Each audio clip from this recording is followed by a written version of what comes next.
always wondered what Excel is about, what you can do with it, and maybe have a quick introduction to it? Well, this course will introduce you to Excel, but also will give you a very practical exercise in the end that you can implement today.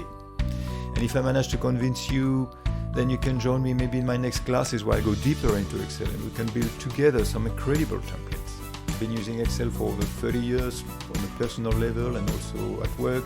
I've seen firsthand how it can save time, improve efficiency, and also unlock some valuable insight from the data that you have. And I don't think you need to know all the functionality of Excel to get great results. Whether you're a student, a professional, or anyone who wants to get more out of their data, this course is for you. So we'll start with the basics, like navigating the interface and entering data. Then we'll move on to essential skills, like using basic formula and formatting for clarity. So to put your new skills to practice, we'll work on a practical project where you'll build a useful tool and a simple budget calculator.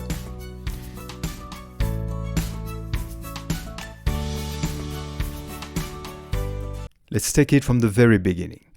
When we click on the Excel icon, the first thing we see is a good morning or a good afternoon from Excel.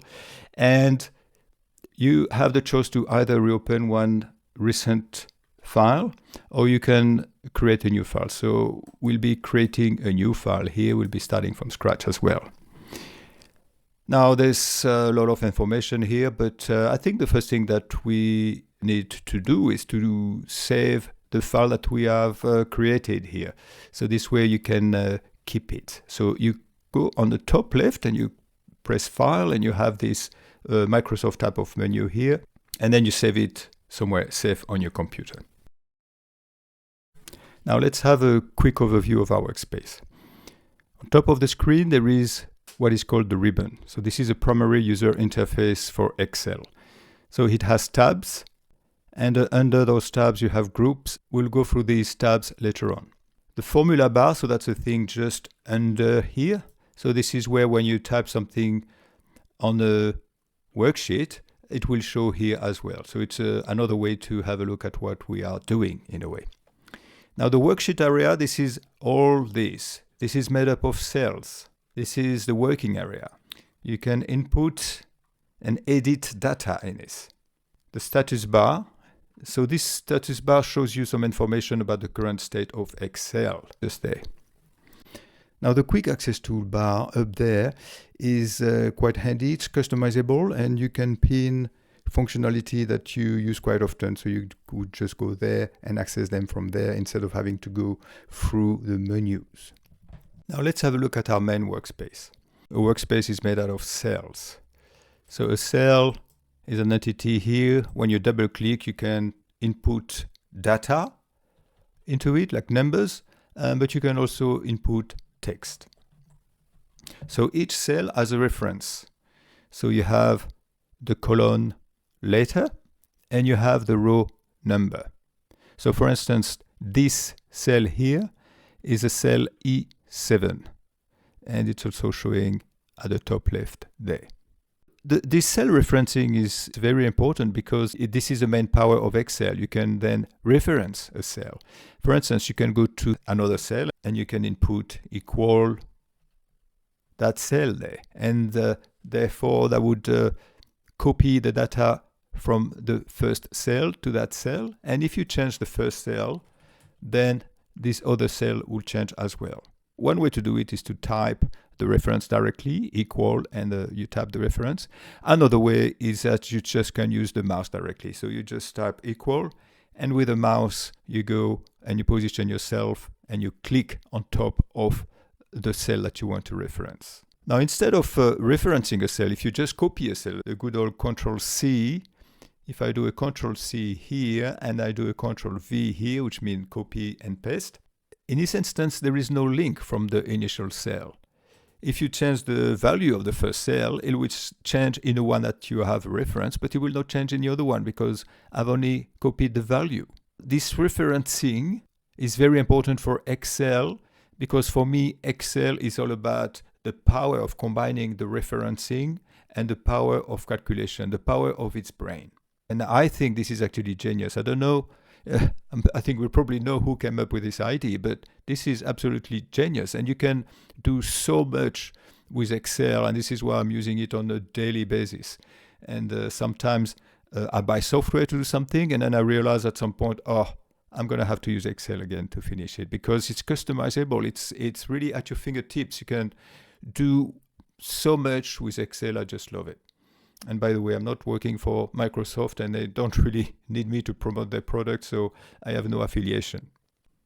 Now, the second component of Excel that I mentioned just now that is also critical to Excel is the calculation.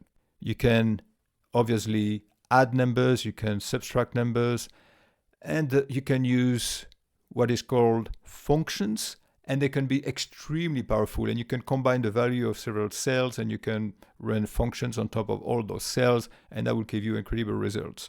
So this is, for me, the combination of referencing and calculating. This is really the power of Excel. So for instance, just to give you a very brief example here, if I just press equal and the value of this cell, and then I just press plus and the value of the other cell, it will do a calculation. So this is using the referencing to those two cells, and then it's using the calculation power of Excel. So just those two together are very powerful.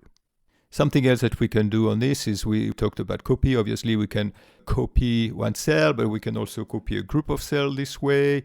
And we select it we drag, and with a mouse we select, and after we press Ctrl C for copy, and then we can press Ctrl V for paste, and we have copied and pasted a group of cells this time. Something else we can do is we can insert a row, press insert, and then we input a row, and we can do the same with the column. So we press the letter at the top, right click, insert, and we have inserted. The final thing that you can do, just very briefly, is when you type some text, for instance, that is too long, you can very easily extend the size of that cell just by going with your mouse between the two columns, and then you extend it this way, or between the two rows where you have this symbol here, and then you make it bigger this way. Excel files, Excel workbooks, Excel worksheets, and cells. An Excel file is a workbook. It's the same thing. Now, within this workbook, you have worksheets. And within each worksheet, you have cells. You have a grid made of cells. So when you first open Excel, you only have one worksheet here. But then you can create new ones by pressing this plus button here at the bottom. And then I am working with two worksheets. So I can have data on the first worksheet, and I can have another set of data independently on the other sheets. You can actually also reference cells from the first sheet into the second sheet.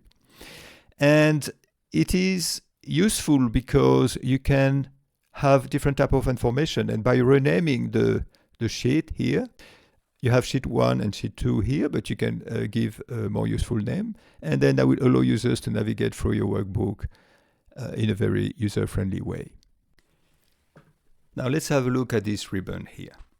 The file one, this is a typical Microsoft one. So with this you can save the file, you can print, you can share also, you can export into PDF for instance, you can publish it. But more importantly, and I don't know why they've put that at the bottom, you have at the very bottom here you have the options. You have options, and this is where you can go and change various types of default value that Microsoft Excel has. So you should be familiar with this if you're familiar with Microsoft. If not, have a play with this. It's quite intuitive. The second tab is the Home tab. So this is the tab with the most frequently used comments in a way. So this is where you can format your cells. You can do the copy and paste as we've seen. You can do all your alignment and style. And so this is where you would spend most of your time. The Insert tab. So this is where you insert components into your worksheet. You can insert some tables, some illustrations, some pictures, as we'll see, some icons, but you can also insert charts. So that to create chart, you need to go through this tab, and it's extremely useful. And then you can add some text boxes, have a play, have a look around. So the page layout. So this is to review your layout for printing, but also for viewing. For instance, you can remove the grids from here. Formula, this is where you have not only all the formula presented in a more user-friendly way, but this is also where you can test your formulas when you feel they don't work properly. The data, so this is a little bit more advanced. This is where you can import, export data, and this is where you can manipulate the data with Excel. Review allows you to collaborate, but also you can do some very basic proofing with it. The View tab is a tab where you can change the way your worksheet looks like. As optional, you can have a developer tab, but I don't think you would have it by default. I just have it because I'm doing some Visual Basic. So if you see that under your worksheet, that means that someone's been writing macros and doing some Visual Basic. And finally, you have the help.